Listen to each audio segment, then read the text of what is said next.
Hello, this is Ray.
I think I'm mute. I think the video is muted.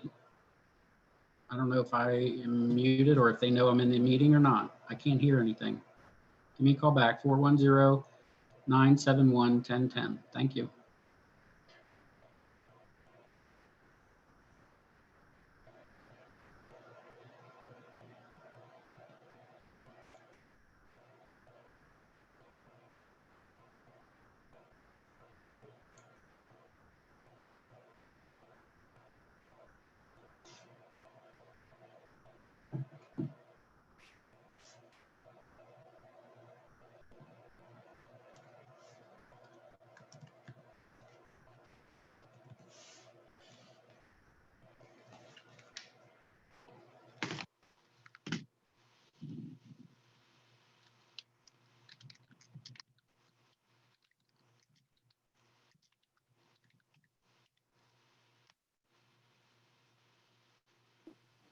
Yes.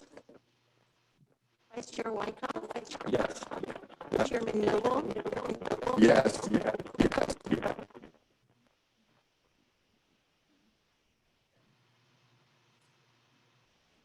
But the new members don't fund themselves.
Hello, this is Ray.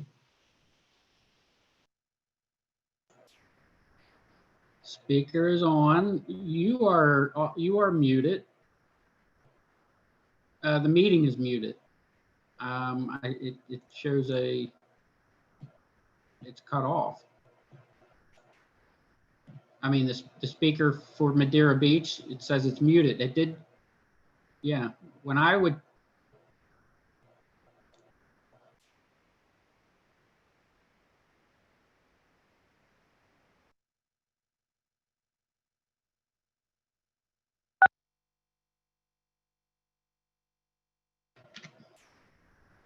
all right, I'm gonna have to sign out and sign back in. The only thing I can think, it's showing that my audio is working on my end.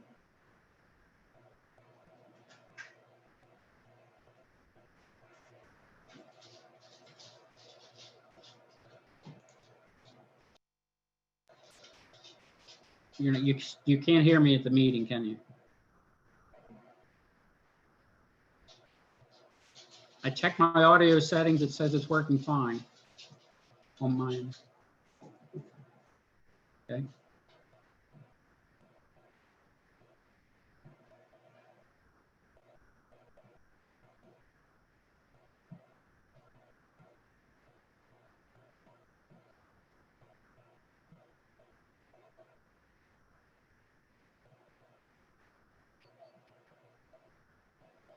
Yeah, 1 second.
Jones Edmonds and HDW, I believe, created a master plan for the city.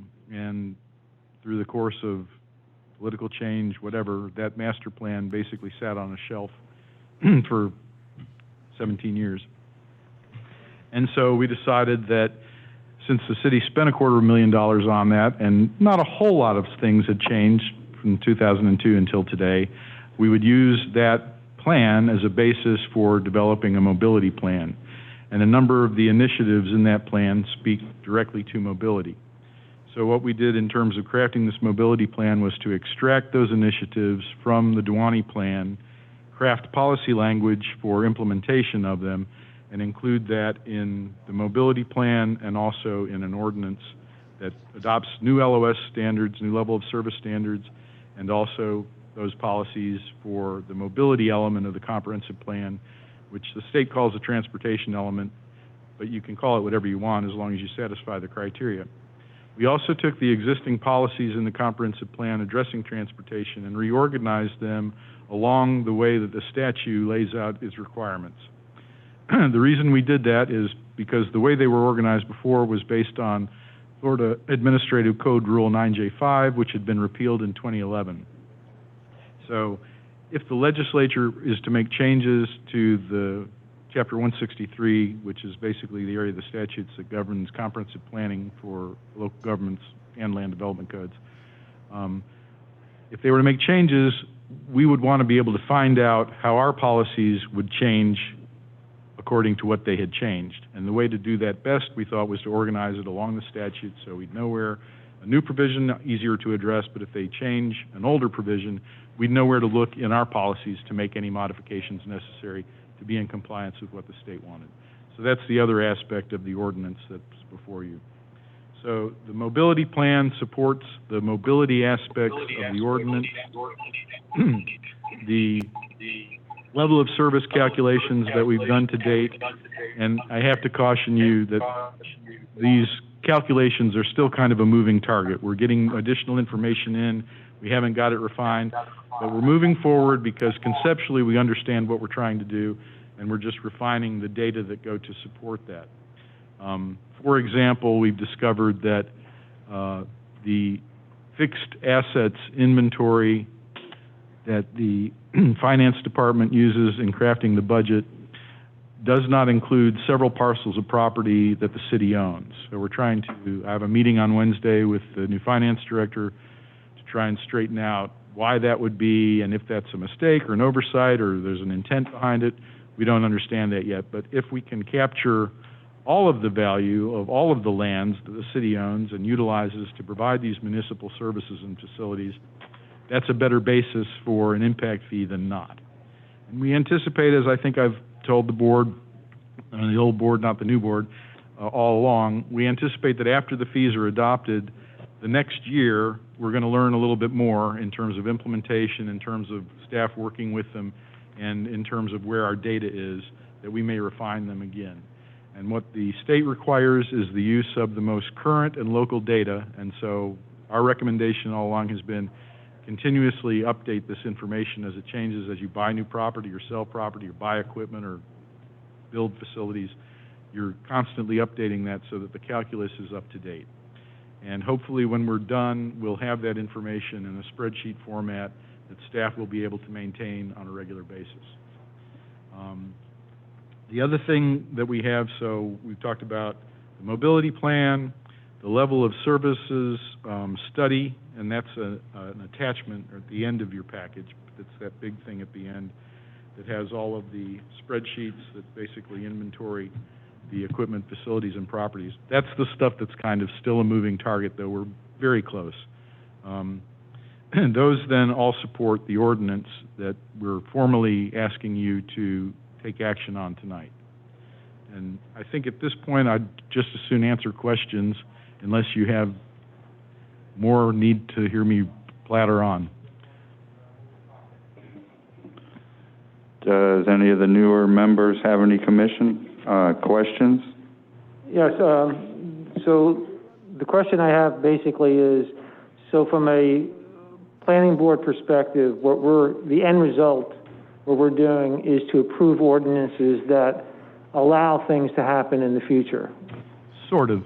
As the Planning Commission, you are a recommending advisory committee to the Board of Commissioners, and so you're basically using your review to make a recommendation of them to move forward with changes, which you can certainly suggest and recommend, and there's some public comment that may inform those, or not. And so you're a recommending board, but I think it was the Board of Commissioners themselves that said, you guys do the heavy lifting, and then they look at your recommendation to move forward with what they're adopting. So the ordinance is the big thing that we're looking for a recommendation on. The mobility plan and the study of level of service standards are the supporting data and analysis that will be used to justify why we're doing that to the state or whomever.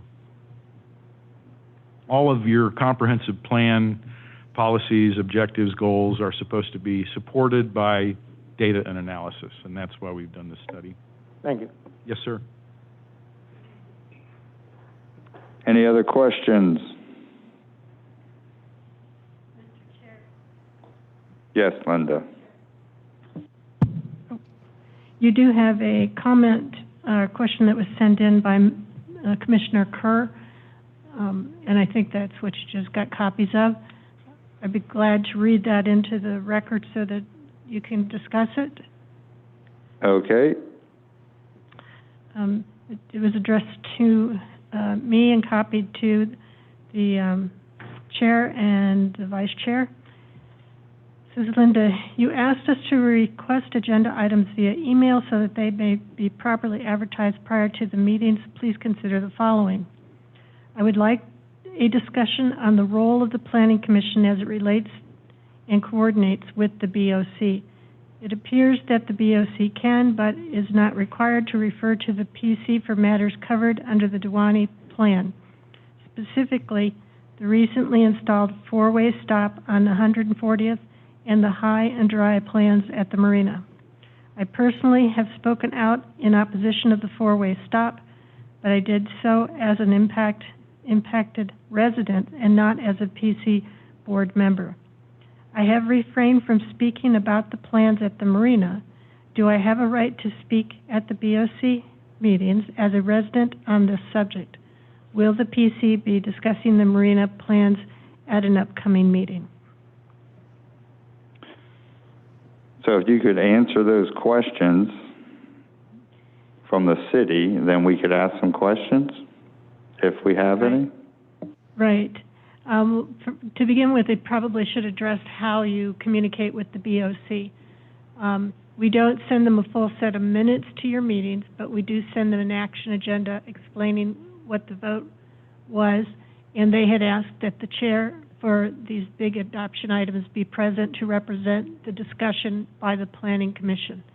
So Chair Noble has been attending the City Commission members when you've made a vote and has been available to answer questions and also just to make a presentation where there was, especially if there was an extended conversation. The staff also makes the presentation to the Board of Commissioners, and I always summarize what was discussed by the Planning Commission and make sure that it gets into the record. Eventually, all of your minutes also go into the record because it's all part of the public hearing process. The individual board members are not prohibited from coming to the Board of Commissioners to speak, especially if they are impacted in some way, and so they're welcome to attend, keeping in mind that their voice is kind of already represented as part of the Planning Commission if they're in concert with the decision. If not, they may have something additional to offer. With the planning chair being there, he has the opportunity of explaining how the commission's responded to those individual discussions.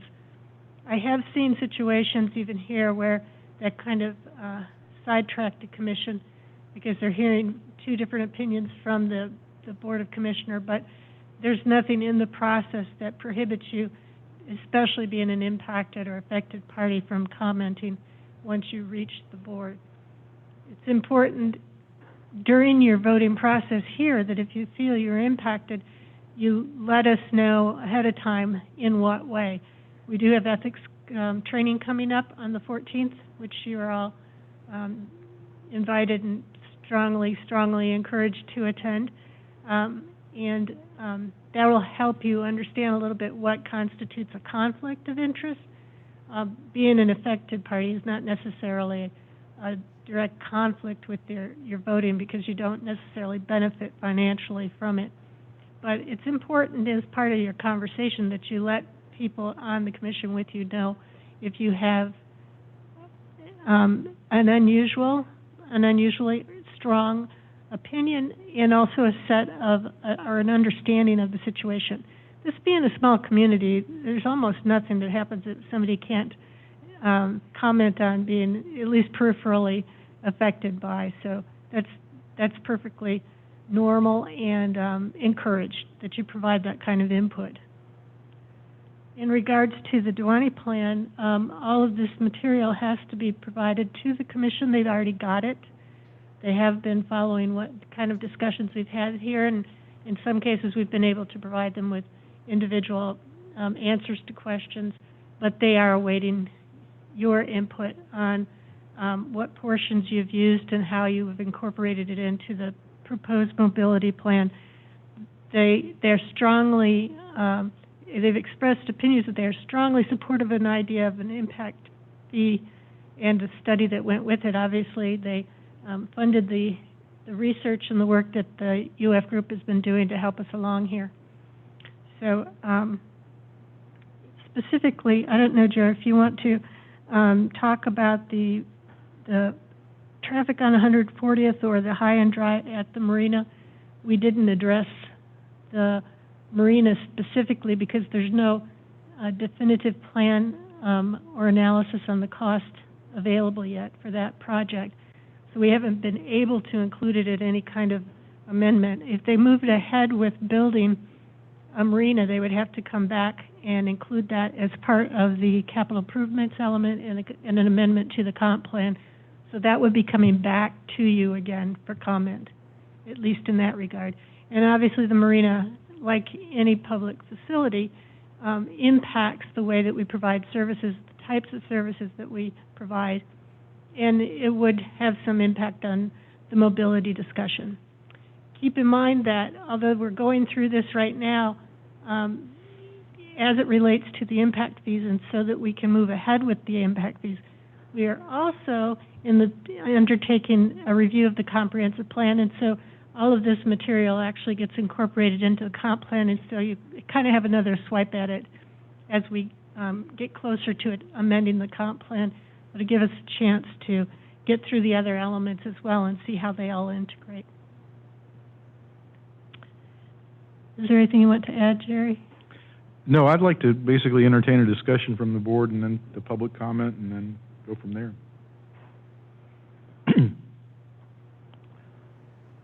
If, Mr. Chair, for the benefit of the record and the discussion, we could move forward and enter the public comment into the record at this point.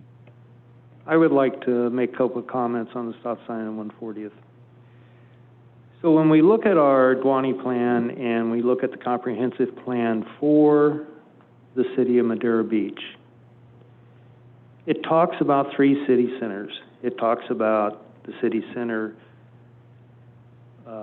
downtown, where the town center is.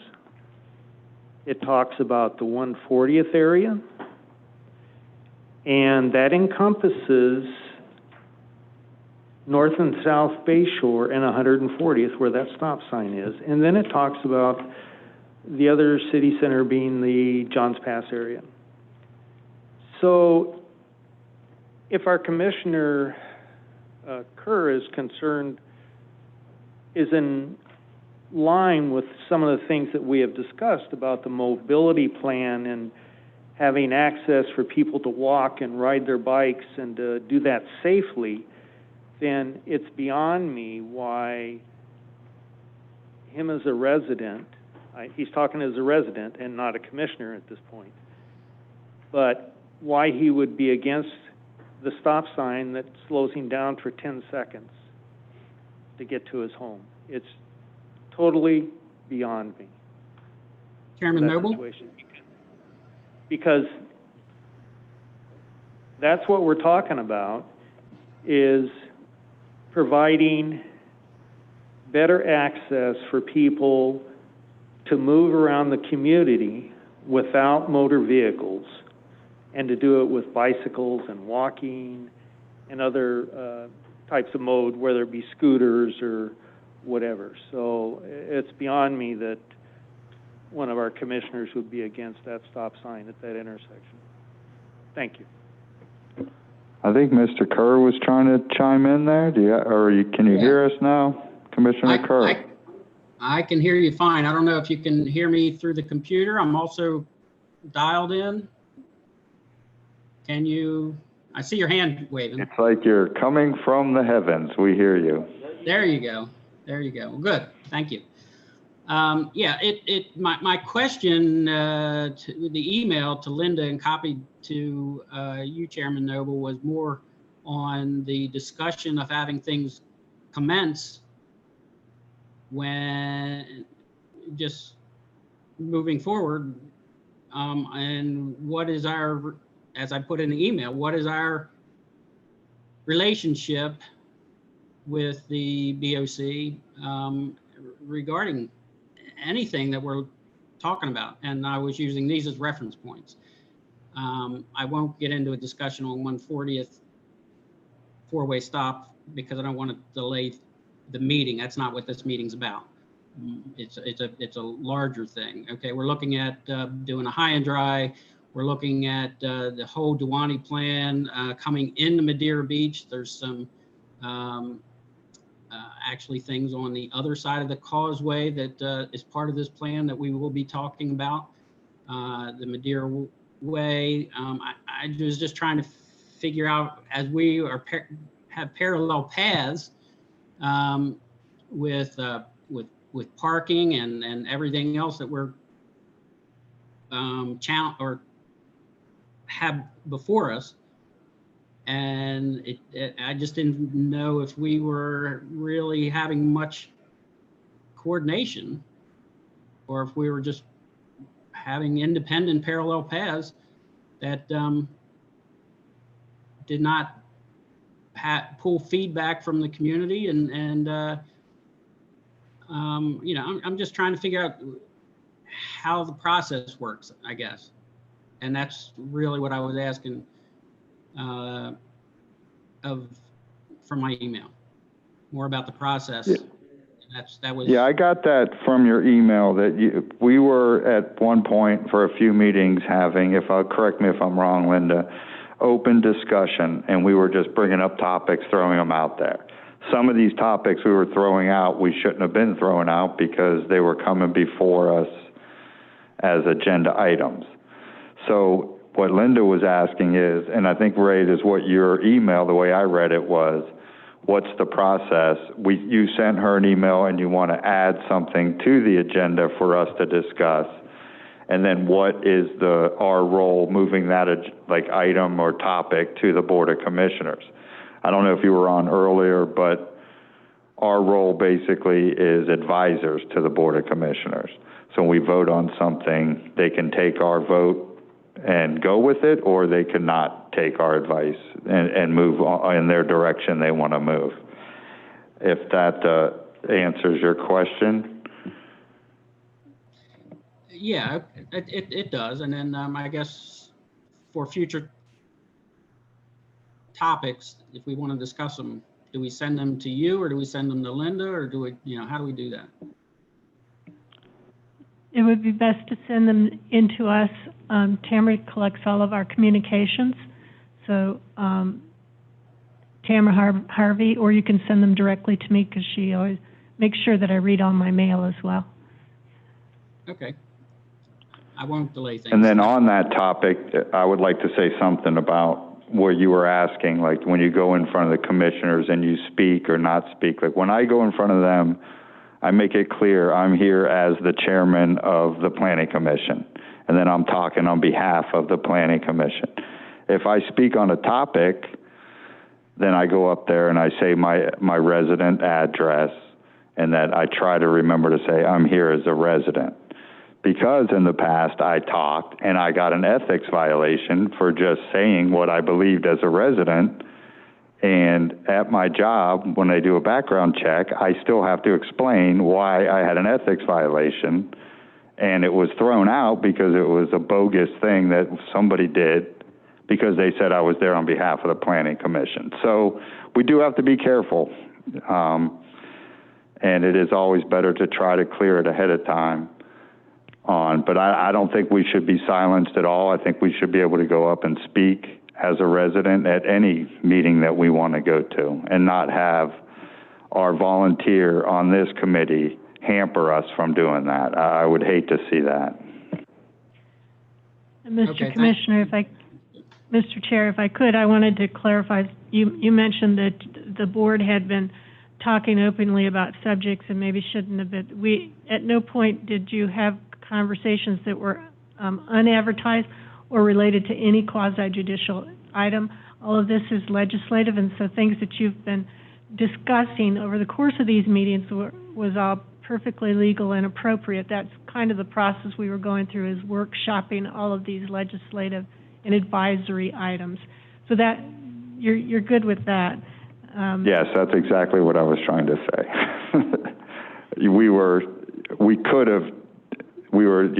No, you're right. We never did, but we want to make sure we didn't. That's true. We do want to be really clear and careful. Isn't our position here is to be what's best for the most, right, on behalf of the city? And then as a citizen, if you have something that directly affects you, the idea, I guess, is not to vote as this body for a recommendation based on a personal issue, although it's difficult to separate the two sometimes, but I get into this, in a fiduciary capacity. So are we technically fiduciaries of the city, which then takes we leave our personal things outside when this body convenes, and then when the Board of Commissioners is hearing a particular item that we may have been recommended, you can then speak as an individual removed from the body. Is that correct? Correct. Okay. So I think trying to address Mr. Kerr's topic, I think that's the best way to look at it.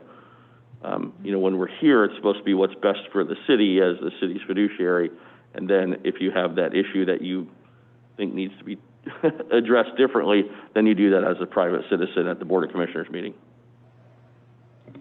But try to clarify that you're there as a citizen and not from the Planning Commission, because, yes. It's always good to put that on the record. Yes. And even when I did put that on the record, they still came after me. Mr. Chair, when you were ready, we do have a letter that I have given you copies, but it's part of your public comment section of the meeting. Yes, I didn't know if they were calling in about their email, or are we going to read their email for the record? My understanding is that I'd be reading the email, and you don't have anybody else on call? No. No one else called in. Okay. You may proceed with reading it. So I understand you've opened public comment?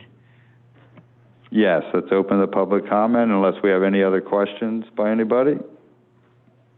Open the public comment. Thank you.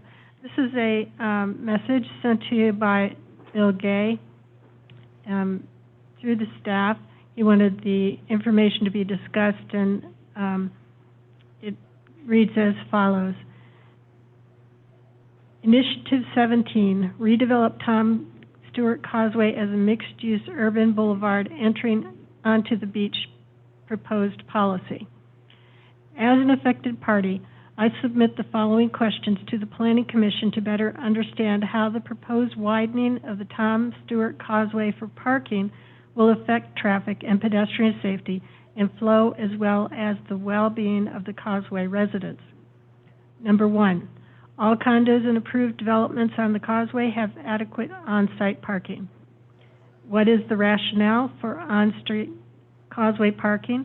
How many parking spaces would be created on each side of the Causeway? How much will it cost the city to expand the Causeway for parking? Number two, how much wider will the Causeway need to be to accommodate 2 lanes of parking and 4 lanes of traffic, What is the current width of the proposed road? What is the proposed boundaries of the parking area, east to west? Will the parking space be metered and revenue producing? Next, also labeled as 2, will the city need to appropriate land from Madeira Cove, Boca Vista, Snug Harbor, and commercial condos on the south side of the causeway to add the parking lanes. How much land will need to be purchased to accommodate the plan? Will the land be acquired by eminent domain? Number 3, what analysis has the city done to determine if the elimination of the center return lanes will improve or degrade vehicle and pedestrian safety? Number 4, what impact will the elimination of the center turn lane have on traffic flow? Has the city conducted a study? What data was analyzed? Has FDOT studied the parking proposal and offered an opinion? Number 5, what impact will the elimination of center turn lanes have on the ingress-egress of residents and visitors who currently live, work, and or visit on the causeway? 1 hotel, 130 rooms, 5 residential condo complexes, 200 plus occupancies, 1 office building with multiple units, 1 business condo complex, 8 occupancies, 3 marinas, 200 plus slips, 2 restaurants, 100 plus diners, 1 townhouse development with 12 units, 1 city park, the 911 Memorial Fishing Pier, 1 convenience store, MBTC Marina. Number 7, pedestrian safety. Assuming parking will be on both sides of the causeway, what does the city propose to do to create convenient, controlled crosswalks for pedestrians? How many crosswalks are needed? Where will the crosswalks be located? That is the last of the comments, and we're prepared to answer those questions. These are good questions if we had an actual plan to make big changes. The proposal, when it was originally written by Dewani, did not anticipate widening. It anticipated taking 2 of the lanes out, 1 on each side, to turn that into parking.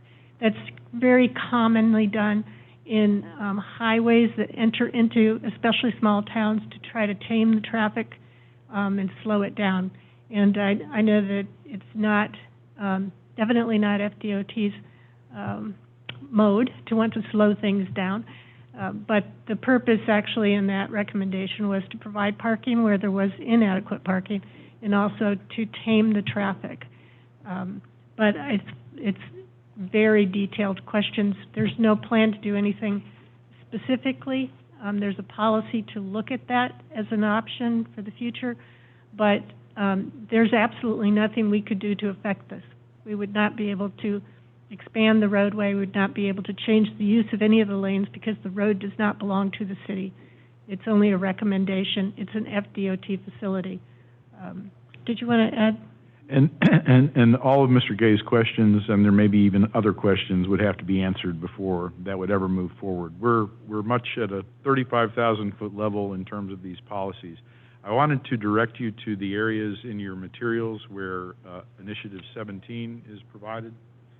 And so in the study, it's on page 23 of 214. There's a brief introduction there, and then the 3 policies that are later provided for on page 52 of 214, and they are draft policies 5.1.6.7, 6.8, and 5.1.7.1. They all follow pretty much right there on the same page.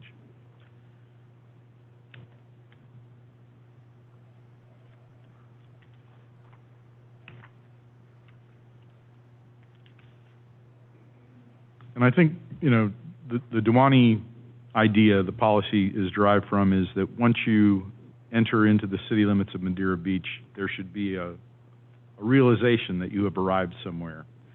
The causeway functioning more as a throughway, just as Gulf Boulevard does, doesn't give you that sense of arrival. And these are potential policies. You know, there may only be in the future, if you decide, the idea of a row of on-street parking along the 9/11 park. And there may never be, because to get to actual laying this out and answering Mr. Gay's questions, you've got to do the type of studies that he's suggesting. You have to coordinate with FDOT and with the Forward Pinellas, the MPO. and you have to prioritize the project, find the dollar amount, amend it into the capital improvements plan as part of your annual amendment of capital improvements. So there's a number of procedural aspects that have to go forward. That said, if you don't like the policies that we've developed under Initiative 17 or don't like Initiative 17, we can take them out. You know, we're not wed to any of this. Basically, what my task was to take the initiatives in the Duwani plan, distill them into policy language that could go forward for consideration. So there's not a recommendation from staff that you adopt this as it is. It's basically, we've followed the conversations and the direction. Here is, you know, basically the final package that we're prepared to take forward to the Board of Commissioners based upon your recommendation of approval with changes, or a recommendation not to go forward. That's your role, making that recommendation. Mr. Chairman, I have a question. Go ahead, Mike. Is there do you have a feeling for what the likelihood of that actually happening would be if that were the recommendation by us to the BOC and they said, yes, we like that plan? I know you don't have a crystal ball, obviously, but what is the likelihood of taking a 4-lane road that's, you know, overseen by FDOT at this point and bringing it back down to a 2-lane road with parking and all that? Is that a reality? My impression of the direction that the Florida Department of Transportation is moving, and the Florida Department of Transportation is an aircraft carrier. It doesn't turn on a dime. That they are moving toward understanding that mobility, pedestrian walkability, the alternative modes of transportation that Commissioner Preston mentioned, all of those are increasingly more important and are going to be more important as the state slowly starts to get its arms around addressing climate change and carbon and all of those things that are confronting us in our current COVID world. It's not going to happen overnight. It's not going to happen without the support of the elected officials. There will be numerous steps that would have to come back before the LPA for a recommendation because that's your purview. So likelihood, it's possible.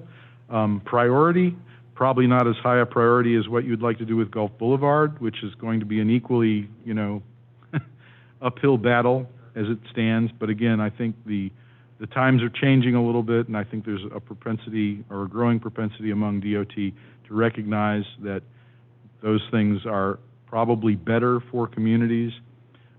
We have an email in your packet that talks about some work that was proposed to have been done with regard to an overall plan for Gulf Boulevard that seems to have dwindled off into an ellipsis and never come to anything.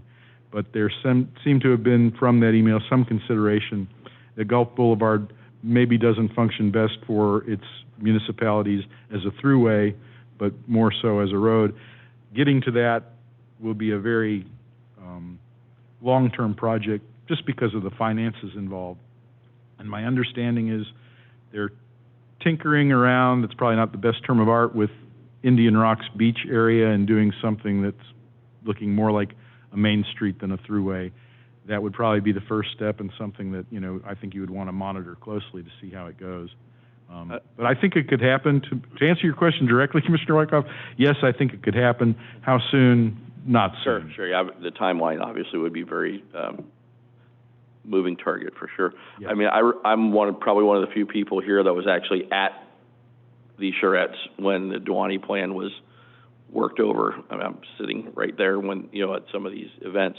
And my recollection is that it was pretty heavily in favor of doing something like this because of that entrance factor, the feeling of being on the island, if you will, sort of, you know. The concern, I think, was things that happen like Anna Maria, where on the weekend it's a nightmare trying to get on to the island with, you know, a very long access point, and gets a bottle there. But I think in general that was favorably looked upon by the citizenry at that time. So I'm encouraged to see it, but I do definitely understand Mr. Gay's questions. They're all valid for sure, and no doubt would have to be taken into consideration should a plan like that be put forward. Thanks for the explanation. Absolutely. Any other comments or questions?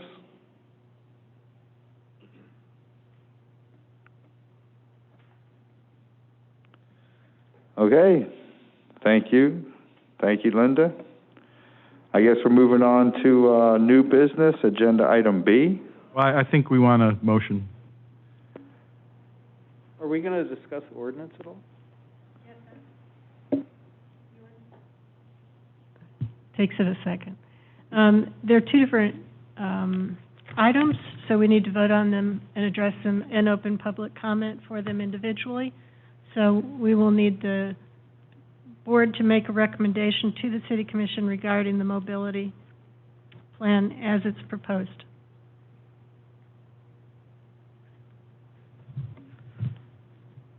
I would like to make the motion that we approve the mobility plan for recommendation to the Board of Commissioners as presented. Can I get a second? I'll second that. I think it'd be a good thing for the city. Can we go to the vote? Commissioner Gaither, Agree? Commissioner Kerr, Yes. Commissioner Preston, Yes. Vice Chair Wyckoff, Yes. Chairman Noble. Yes. Vote passes unanimously. Thank you. Agenda item B, ordinance 2020-21. I guess we're going to, the Planning Commission will review proposed amendments to the ordinance of the City of Madeira Beach. Does the city have some comments or presentation? Well, just to recap a little bit, there's basically three major components of this, and this ordinance has evolved over a couple meetings. The first thing was to clean up the language in the comprehensive plan and provide for level of service standards that could be the basis for proportionate share development fees. The second that we added in was the updated capital improvements plan and schedule of improvements. And then the third thing is the actual language from the mobility plan policies included into this ordinance.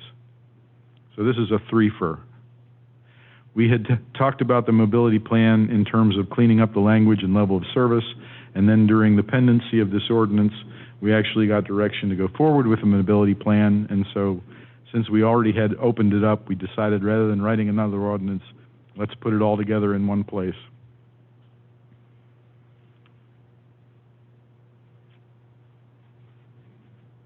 One other thing I'll mention is that we took stormwater and put it into the mobility plan because stormwater management on the island and mobility kind of go hand in hand. Your street network system is the backbone of your stormwater management system. That was going to be my question. Thanks. And we've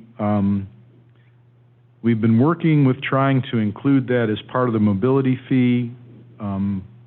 That's not going to be able to happen in this horizon because you have a you have a stormwater fee and what is organized as a stormwater enterprise fund, quote unquote, and so that would not be able to be included as it stands now.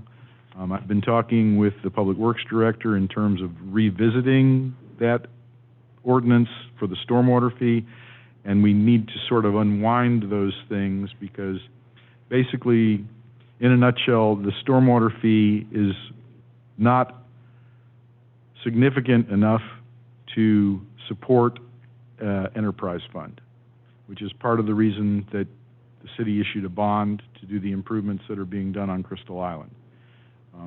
So we need to unwind that fee from the stormwater system to be able to look at that system as part of the mobility system and potentially include it in a mobility fee.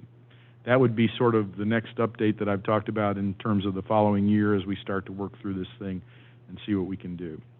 But there's a lot of research into records that we have not been able to find yet in terms of how this stormwater fee came about, and it was actually increased at one point, and there was a study that supposedly supported that increase, and we haven't located that study yet, so we're still working on that. So what we've done in this is we've excluded that in terms of being part of the level of service standards for mobility. but we have provided that the policies, the goals, objectives, and policies related to stormwater management are now part of the mobility element so that they can be looked at and included potentially later.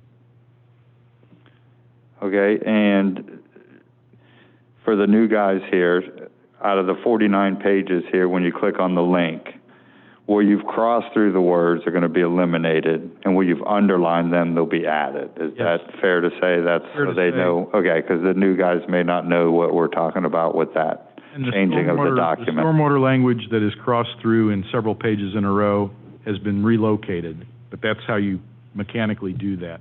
We've made some minor cleanups in terms of that relocation that don't show up, but there are crosswalks that we provided to you earlier that show all of how we got to that. So there's a clear paper trail, clear crosswalk of your... And to simplify, that's what we would be voting on, is to accept those changes, so that they, okay?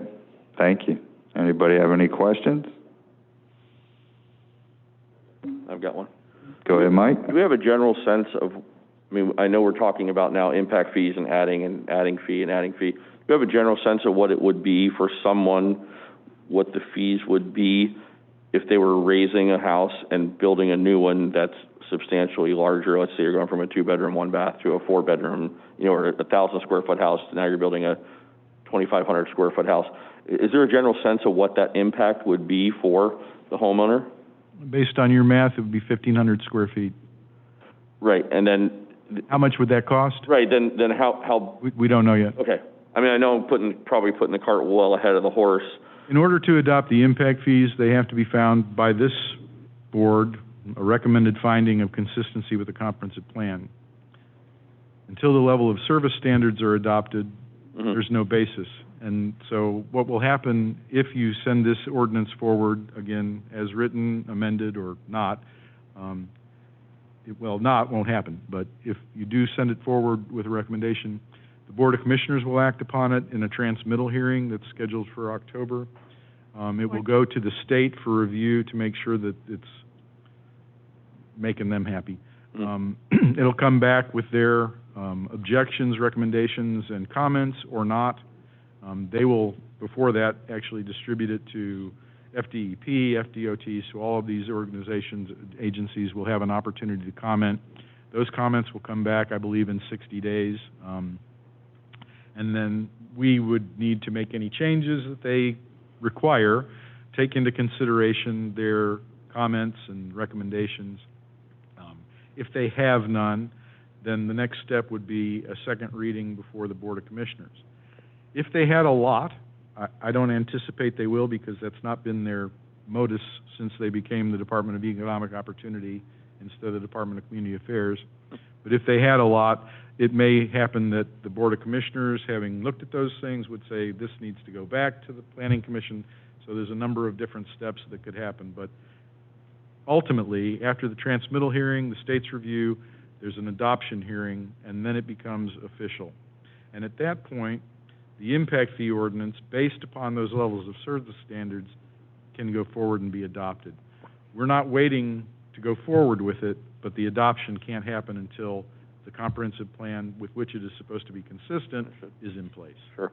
I mean, you see my concern with, obviously we have a lot of homes and properties in Madeira Beach that are ripe for improvement. And what I just don't want to have happen is have it be cost prohibitive, and then you end up stagnating, not just values, but tax base and things like that. So, I want to continue to encourage that redevelopment or improvement, not really redevelopment. People will shoot me for saying that word, but the improvement of the general nature of the property by adding square footage or making interior improvements that are subject to permits and all that. Just don't want that to spiral to where all of a sudden that becomes so cost prohibitive that we don't see that happening. Yeah, and the impact fee charge for that expansion, improvement, redevelopment, whatever you want to call it, will be based upon the value of the service that you provide to the community as it stands now. Okay. That's the snapshot that I talked about a couple meetings back, where we take a snapshot based on the property appraiser's tabulation of the amount of developed interior square footage. They have a term for it, and it's a certain criteria, but it's basically building area under air. That's a pretty good way to look at it. That divided by what's currently being provided in terms of land value, facilities and equipment. I've talked about my advocacy that I think operations and maintenance should be included in there, but the state doesn't allow that now. I think that given the COVID situation, they may have a different view of essential services and essential personnel in terms of how that moves forward with impacts to a community about growth.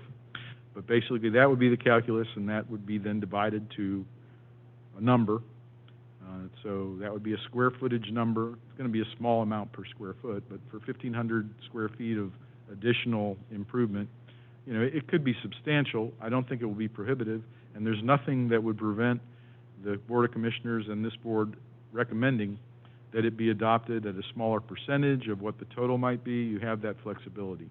So when we have a number, you'll be able to kind of take a wag at how you feel about it, you know, and it's something that can be done incrementally. You know, we adopted initially at 50%, we raise it to 75% the following, you know. You have a number of different strategies by which you can do it. And you don't have to go 100% either.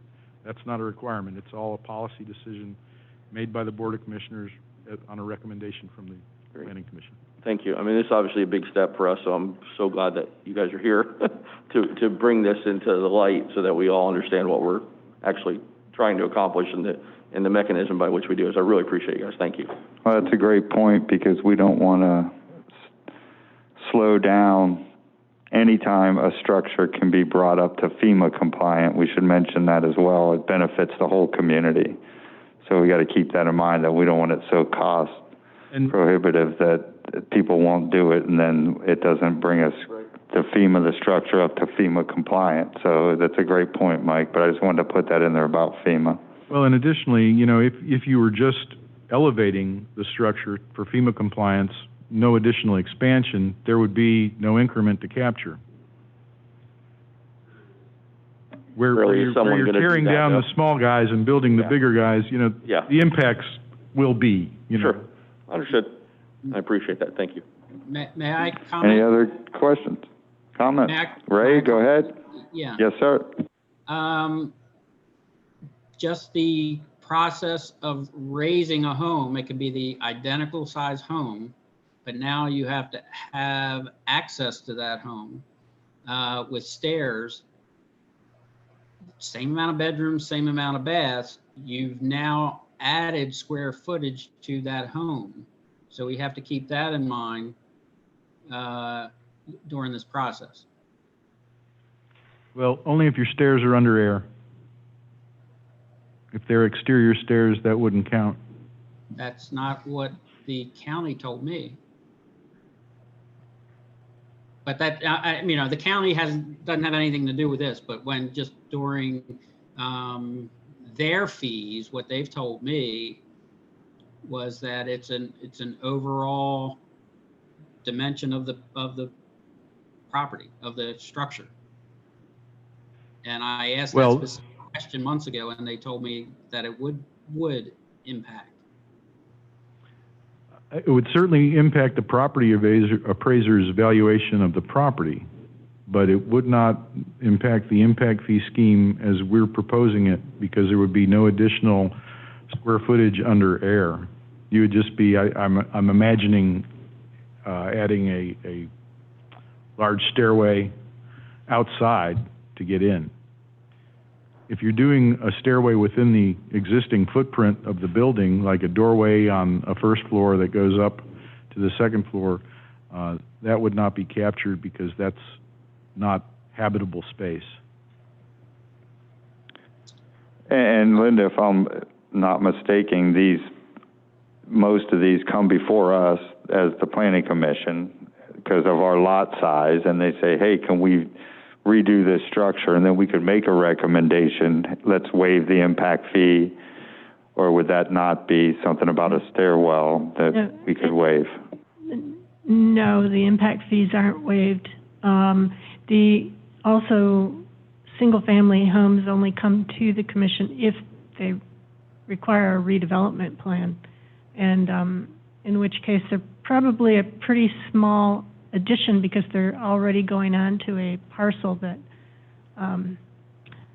that's really constrained in some way. I mean, they can go up, so adding a story, if you had a single-story home and then going to a second story, or usually what happens is people take a single-family home, and even if they build it on the same footprint, they now have a second and a third so that they double the size of the home. That doubling is the portion, that difference is the portion they would pay impact fees on. And because we get to define what we list as an impact fee, or when we charge impact fees, the fact that we don't charge them on open space or unconditioned space is the relevant issue here. And it can be a concern.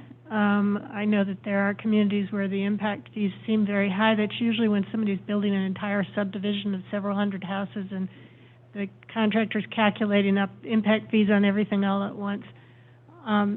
Although they do turn that around and sell it with the impact fee considered. The thing to remember is that the point in the impact fee is that somebody is expanding square footage, but will not, that will have additional impact on the services and the facilities that you all are paying for. And the intent is to make sure that new people pay their way and the impact that they're creating. It's dangerous for a community to continue to move forward with the old population paying for all of the new. And the more redevelopment you get that's not covered by that impact, the more demand you have. And then it gets picked up in everybody else's taxes too, because eventually you've got to make improvements to those facilities and expand those services one way or another.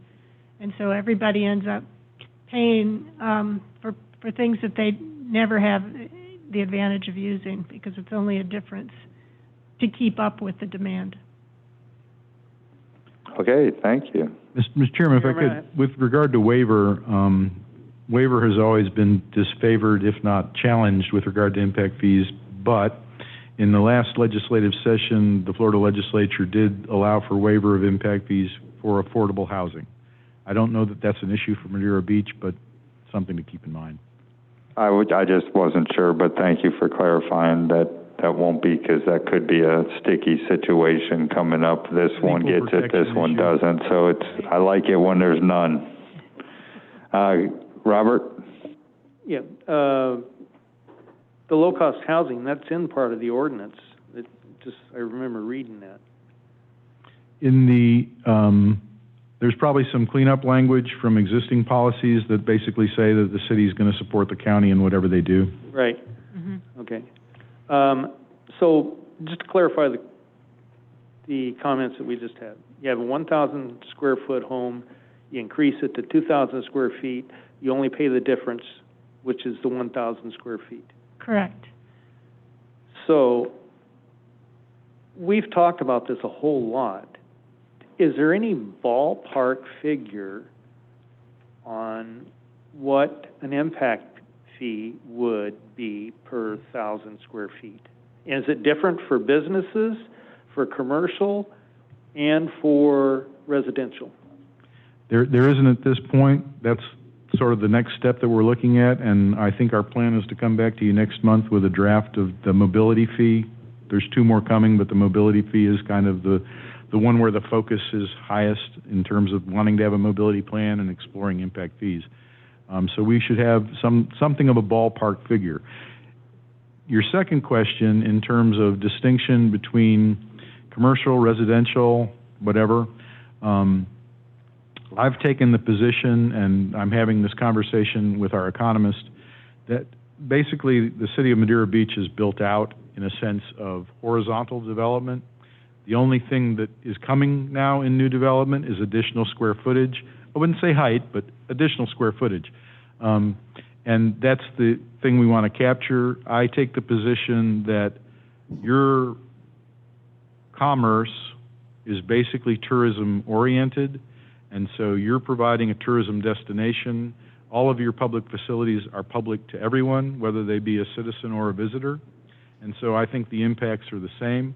My initial conversations with my economist are that you need to distinguish between commercial and residential, so we may end up with something like an equivalent development or equivalent dwelling unit.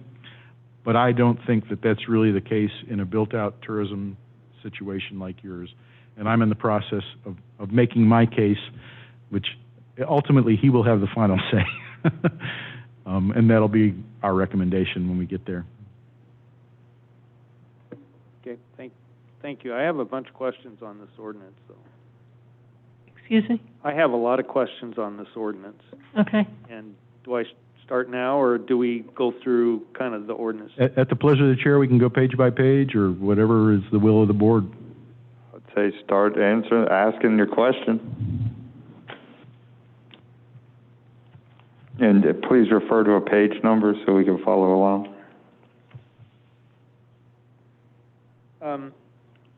One of them started on page 45, and it talks about county and state, and it talks about involving the county and state in our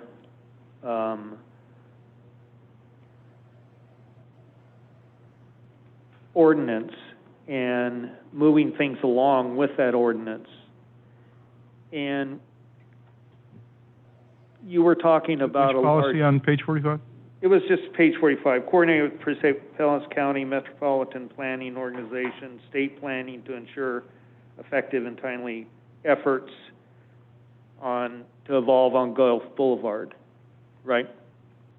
Mm-hmm. So you're talking about two big ships again, Pinellas County and the state, right? Yes, sir. So with that being in the ordinance, how realistic is that to have that type of language in there, I guess? Whenever we make a change to the comprehensive plan, we are obligated by law to make sure it's consistent with the other levels of government and that we take input from the state and the county and the surrounding municipalities. In this particular case, it's very important because that we acknowledge them and because our biggest roads are state facilities, and we really can't make any decisions whatsoever without impacting them, and they will always have some kind of say about it. The county, a little bit less, except that we also have legislation that requires local government plans to be consistent with the county's plan, and so every time we amend ours, we have to send it through the planning process at the county to ensure that it is consistent with the mobility element or any other kind of circulation element that they have in place. So this basically acknowledges our requirements for intergovernmental coordination. Do you want to add anything? Yeah, the other thing I would add is, we're also telling the state and the county they need to coordinate with us as they develop their plans moving forward with the state roads. and the idea is, as a policy, it should be in the forefront of your minds and the Board of Commissioners' minds, and though they want to be working with the MPO if it's a priority to do something on Gulf Boulevard. And I think there's a lot of somethings that you would like to see done on Gulf Boulevard, so I'm assuming that will be a priority. I know that I think the Commission has been moving around some appointments for boards and stuff like that, so I'm not currently sure who's the liaison to the MPO, but that's a very important position in terms of moving forward things that happen on state roads. And follow up with that question, it talked about other jurisdictions, like it could be the Reddingtons or it could be Treasure Island. Mm-hmm. And is that a requirement within the state to say to the Reddingtons or to the Treasure Island is that we're going to do this on Gulf Boulevard and this is going to affect how you do things? Is it just a notification, or do they have to get some type of approval process? We do notify them and let them have the opportunity to make comment on any policy changes we make in our comprehensive plan. I recently reviewed one that they were making that they sent to us for comment as well. That's really an important part of the overall planning process because, as you know, we're sharing all this one road, and somebody can do something really large in one jurisdiction that definitely ripples back through everybody else in both directions. So it's important that those channels remain open and that we participate in that joint review. In regards to the MPO, that being the Forward Pinellas, As an example of how that's working now, the island communities don't each have a representative on Forward Pinellas. The Big C, the island communities, get together and vote on a member to send, and in this case, our city commission has just recommended approval of Cookie Kennedy from the Reddington Shore? One of the Reddingtons, I apologize to her for not remembering. But she was representing us along with the other island communities and was promising just last week during the meeting that, she would be glad to hear from us and was taking our needs into consideration. So sometimes we have kind of partial input into those committees.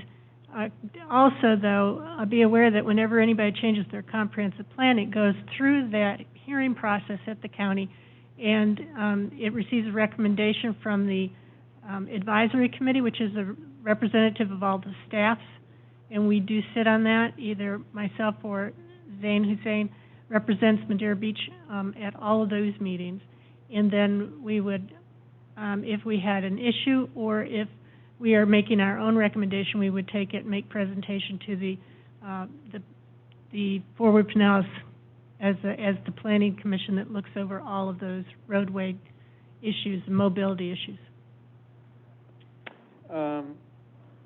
So another item that I have is on page 61.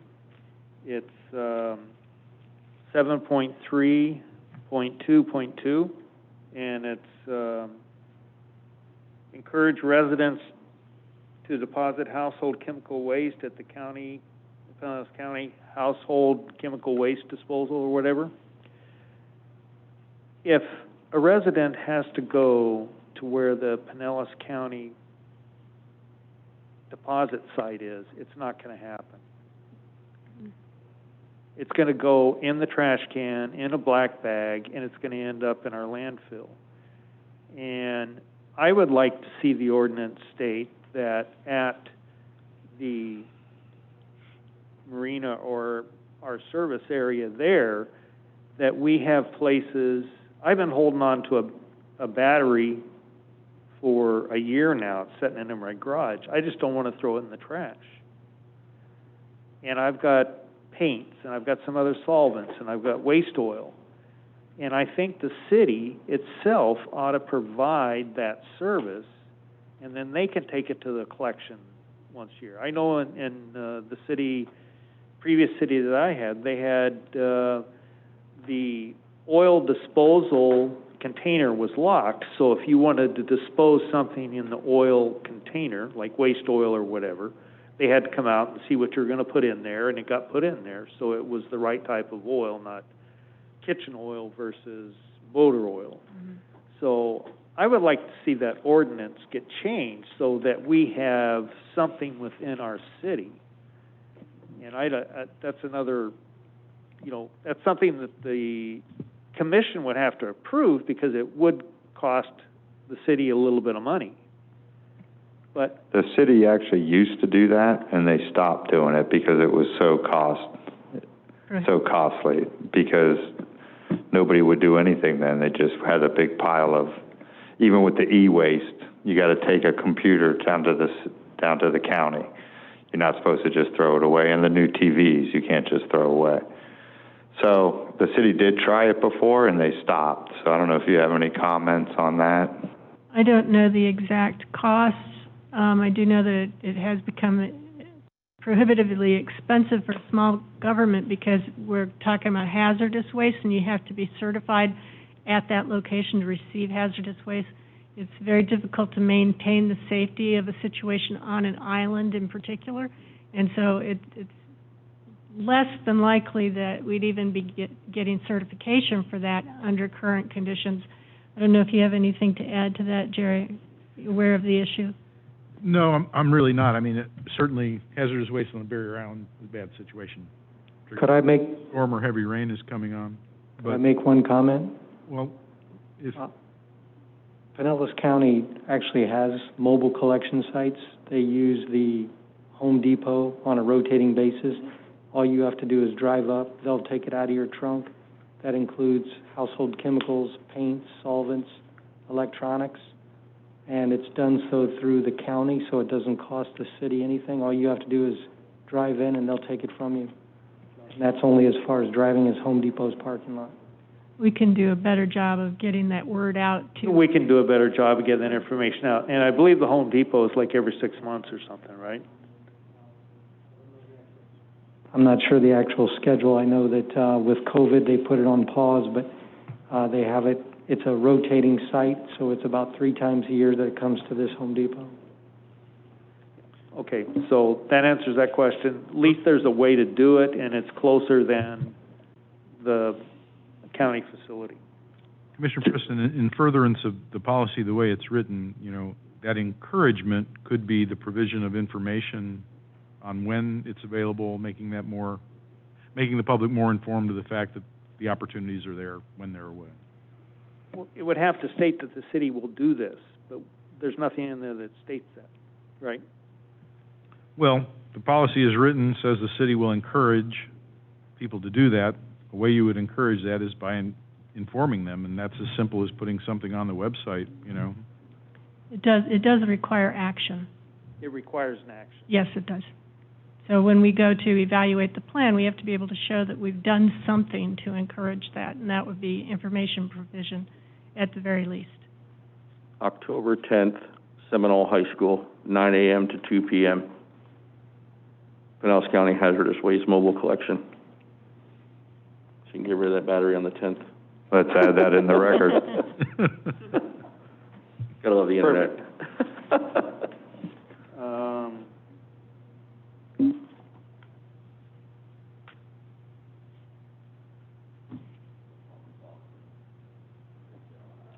How does the city, this is on,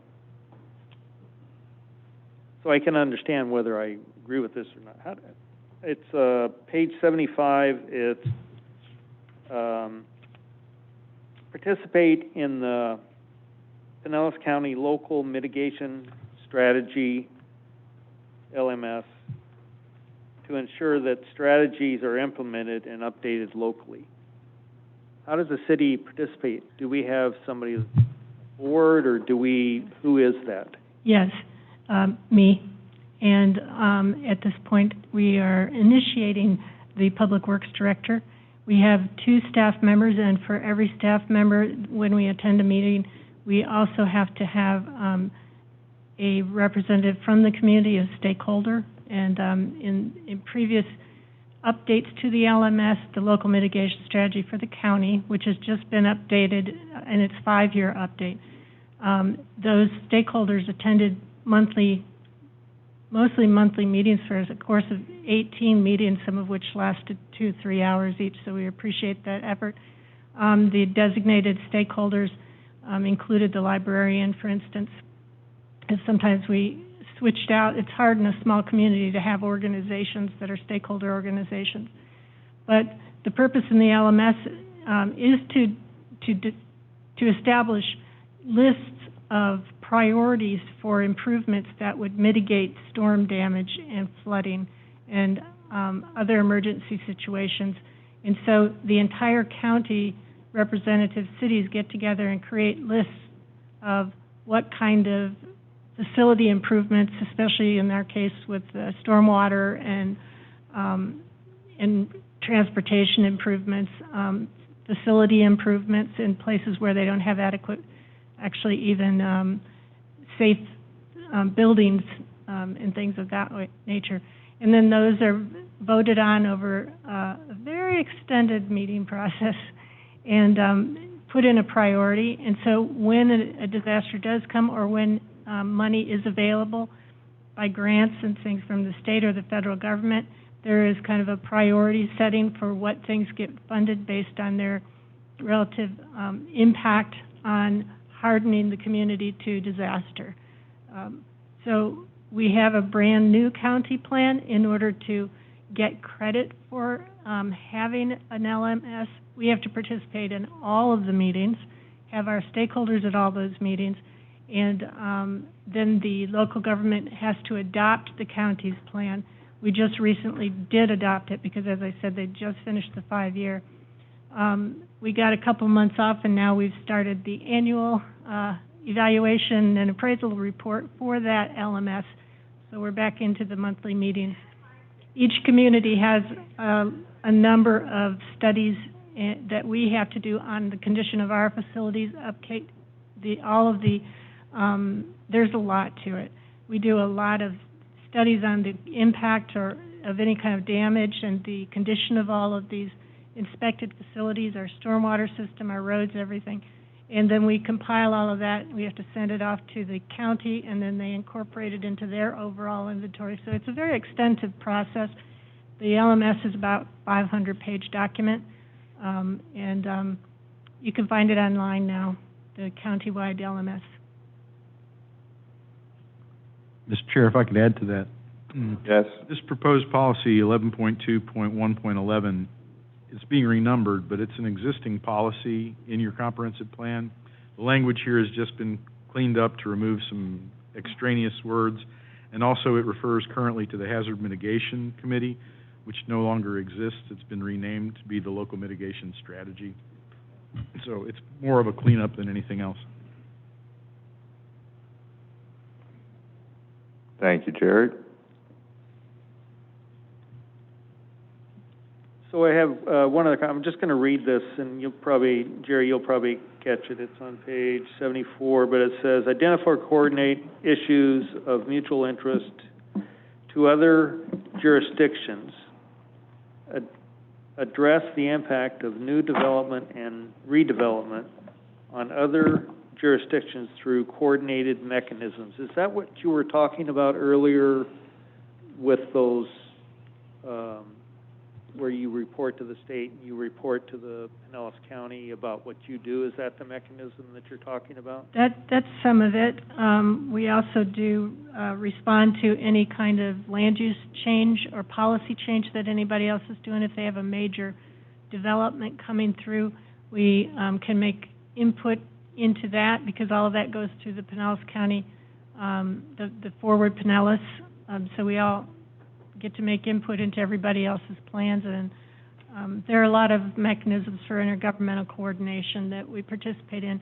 We also have the elected officials attending the Big C, and we belong to the Regional Planning Council, and we share a lot of information through that and also coordinate on a lot of actions.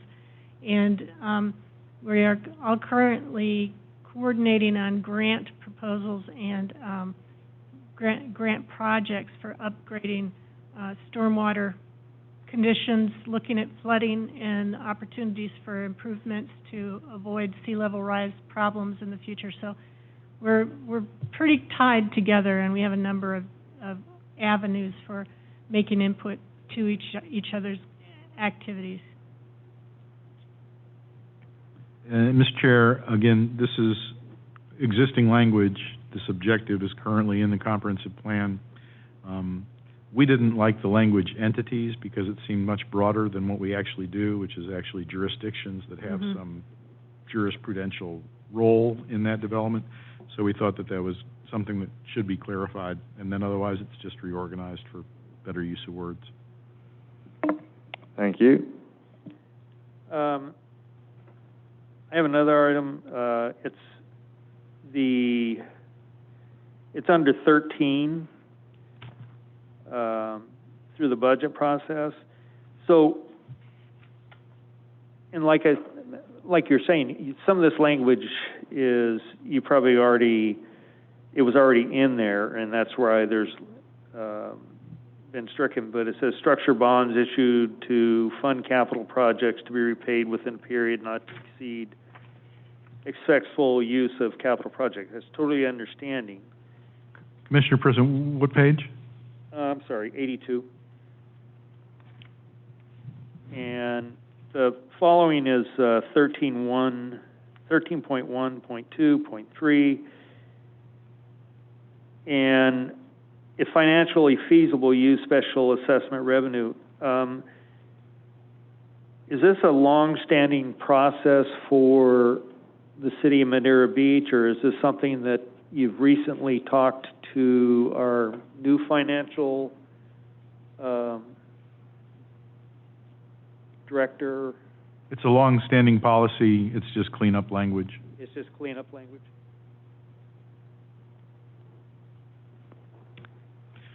So whenever we have an opportunity, we like to use active voice, use, an active verb, rather than will be used, because it's just passive voice. It's very easy to argue it about when it comes down to the rubber hitting the road. And it's fewer words, so we think it makes it clearer. I would suggest that if there is a specific concern with that, it's something that you sort of bookmark or put into a parking lot for when we do the actual EAR, which will be an actual deep dive into what the policies say. We didn't do that deep dive other than where it really affected level of service standards, the CIP, or the mobility plan. We just tried to make the language as clear as possible because there have been numerous complaints from this board and the Board of Commissioners about how some of the ordinance language in the city is written.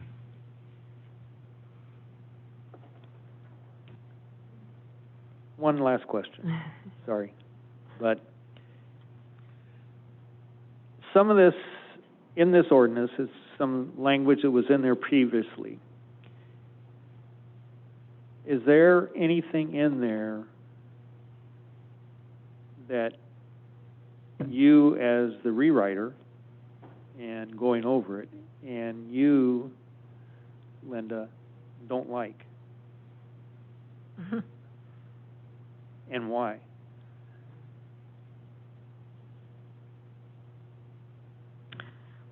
Well, that's It's a loaded question. that really is, It's an open-ended question. I think we identified the things that we had heartburn with. There was a provision regarding stormwater that we, it exempted residential. Am I kind of getting that right?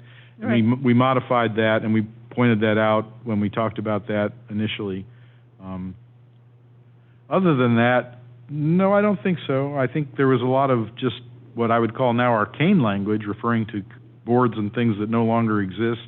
Right. There was what I would call sloppy drafting in terms of not a consistent use of language, like entities as opposed to jurisdictions.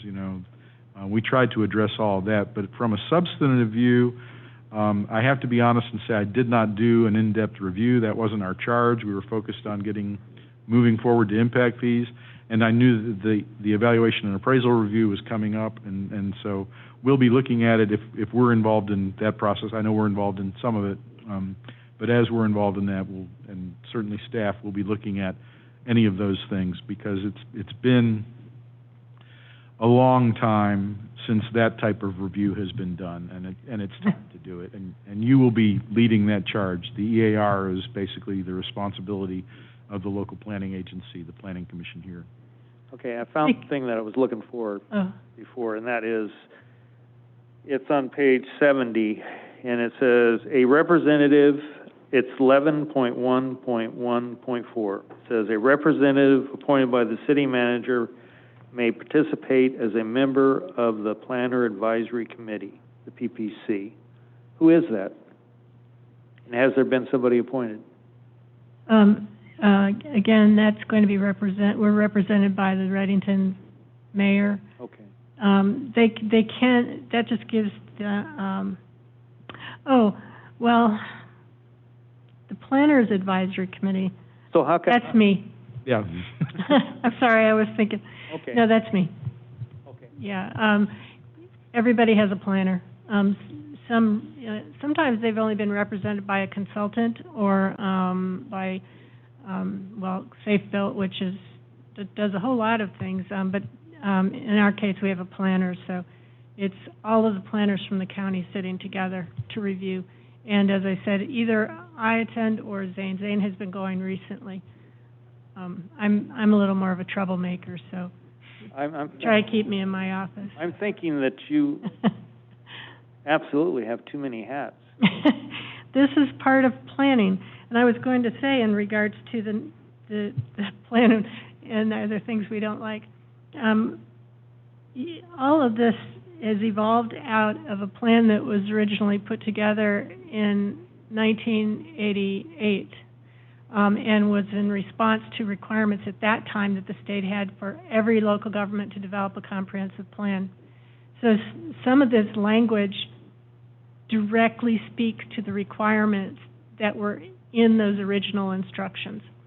And in some cases, those instructions are still there. And I think maybe before we do the EAR, we'll go over that again with 163. And because the state has a list of things you have to have in your comprehensive plan.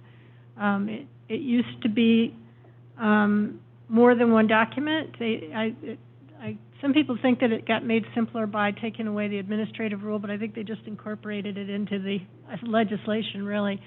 So sometimes when you see these things about cooperation and things like that, they're actually requirements in 163, things we have to have in our plan or address in some way. And we've gotten used to dealing with them because we have been working on it since the mid-'80s. The original plan for this city was written by the Regional Planning Council, and the person running that program was me. So I was here when those original policies were written. The state's requirements are very prescriptive at the time, and it was really hard to imagine how small local governments were really supposed to answer to some of that stuff. So sometimes there were just policies in there because they were required, and in some cases I think that's still the case.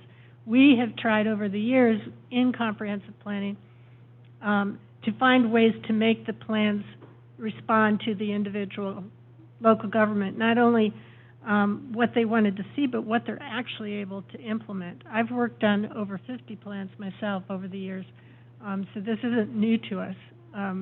But it is a difficult sometimes to figure out why such formal language would be needed on issues. Maybe sometimes it seemed like they're just obvious. Obviously, we do that, but it has to be in here because of the law.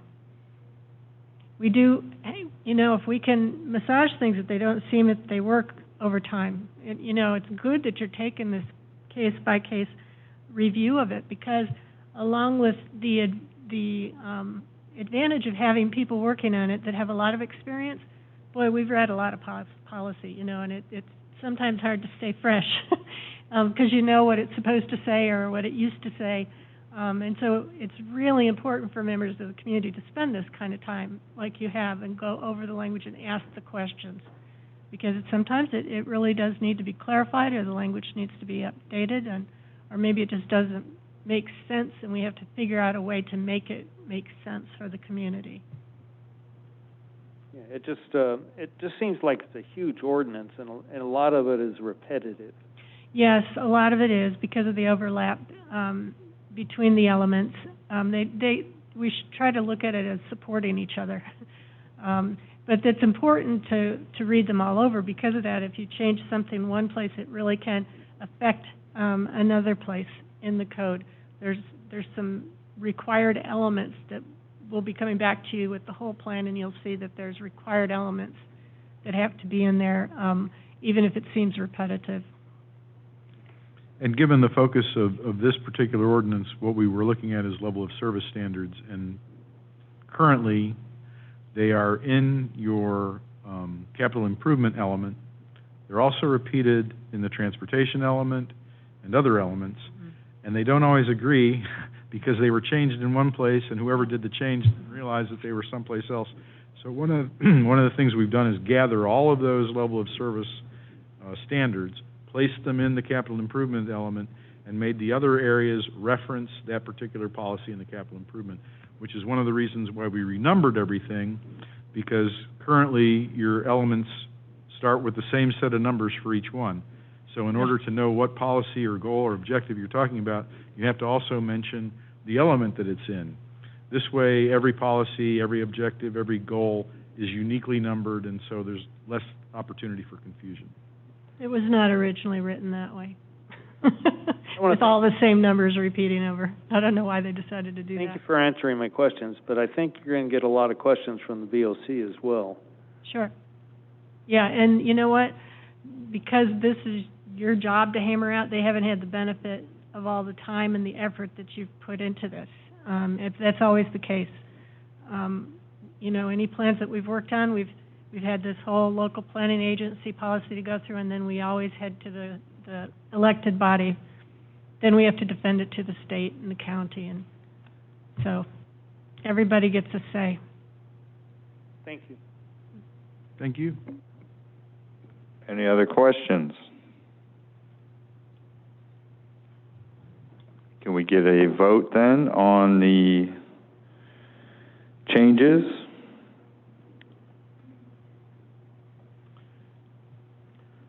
Mr. Chairman, is there a motion? A motion, I'm sorry. Yeah. Can we get a motion? If I may, simplest aspects, and you can say whatever you want, but what we'd like the motion to include would be a recommendation of something to the Board of Commissioners and a finding of consistency or inconsistency with the comprehensive plan. Okay, can someone make the motion? They're all looking at me. I'd like to make the motion that we recommend to the Board of Commissioners for acceptance of the plan or the changes as presented, in finding of fact that they're in consistency with the overall comprehensive plan. And ordinance 2020-21. Thank you. And ordinance 2020-21 21. Forward for approval. forward to approve. Thank you for clarifying. Thank you. I appreciate it. I was trying to take notes when you were talking. I just wasn't writing fast enough. Can we get a second? I'll second that. Very good. Can we have a vote?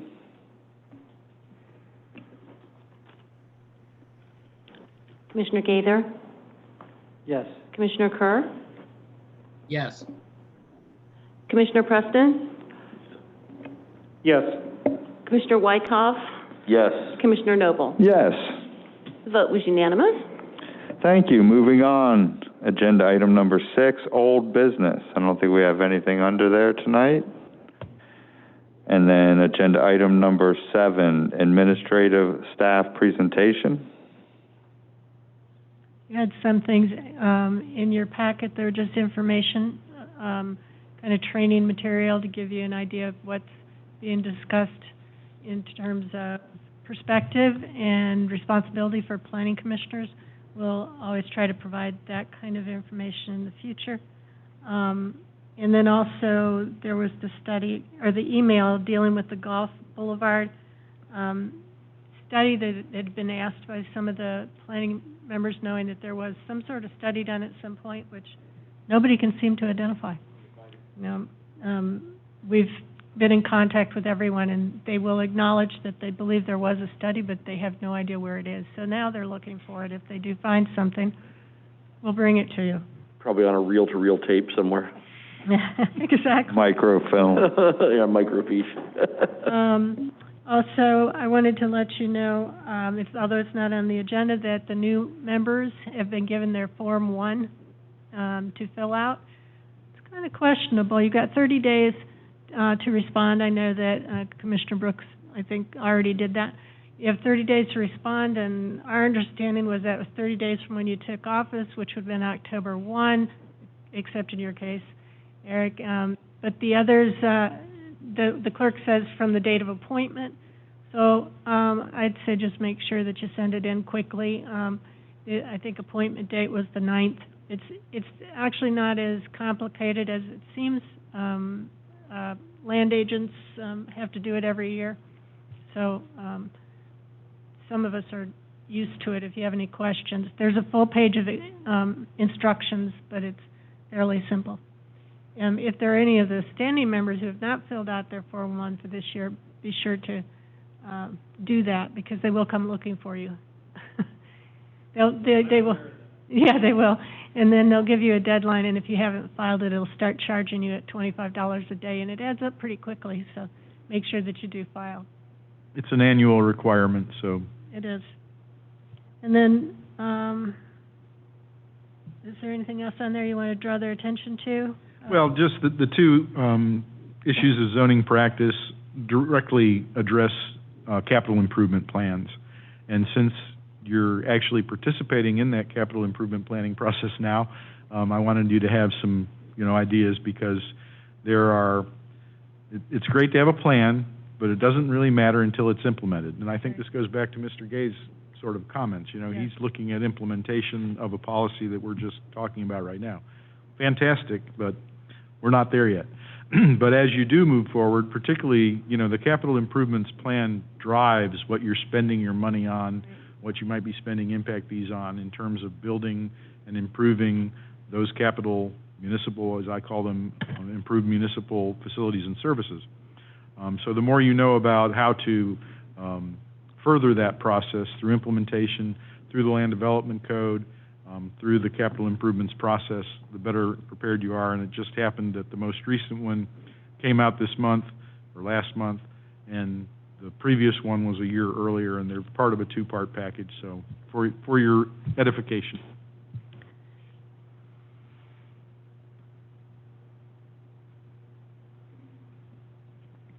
Okay, thank you very much. No other under agenda item number 7A. Moving on, I don't think we have anything under agenda item number 8. No, we only had a comment from Commissioner Kerr, but since it was part of today's discussion, that's what we read in earlier. And then moving on to number 9, I think you have something about our next meeting was Yes. moved. Yeah, we're trying to keep on track with all of these amendments, and given that we had to move this one back, we didn't have enough advertisement to keep everything else moving. These comprehensive planning changes and things related to, particularly the comp plan changes or any zoning map changes require a quarter-page ad, and there's very clear guidelines as to how many days in advance those get published. So we have to have all of the information and the title blocks and everything approved ahead of time. It's an expensive process. So there's not enough time to turn things around this time. Also, we actually don't have any private sector items for your next agenda. So what we're recommending is that we move the next meeting to October 19th. That gives us time to do the advertisement and prepare all of the documents that we need to get to you for your next stage of discussion, dealing with the actual fees. And then also wanted to make you aware that in January, your meeting, because it's scheduled for the first Monday, would fall on the 4th, which is kind of hard to turn everybody around for right after the holidays. And it makes it nearly impossible for us because our our posting deadlines would be on Christmas Day and things like that. So we were hoping that you'll be setting your agenda next month for the upcoming year, along with having your elections for officers. Those things have to occur in October. And one of the things we're going to recommend is that you move your January meeting to the 11th to give us all a little more breathing room. I think it's still a little bit complex for us because I believe our posting date's on the 1st, but we'll figure it out. I will not be able to make the 19th meeting, for certain. Not that anybody needs to change theirs. Do we need to vote on that anyhow to change the meeting, or we? The chair can change the meeting. Okay. So. How's anybody else? Do they know they won't make it on those? And we'll have the new members there by then, right? So we should have a quorum, yes, even if Mike's not there. I know. Man.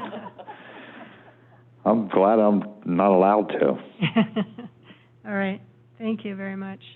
So, yes, we will move the meeting from the first Monday of October to October 19th, for the record, 2020 at 6 p.m., same time. Yes. And then we will discuss moving the January 4th to January 11th when we set our new agenda. Great. Very good. Thank you.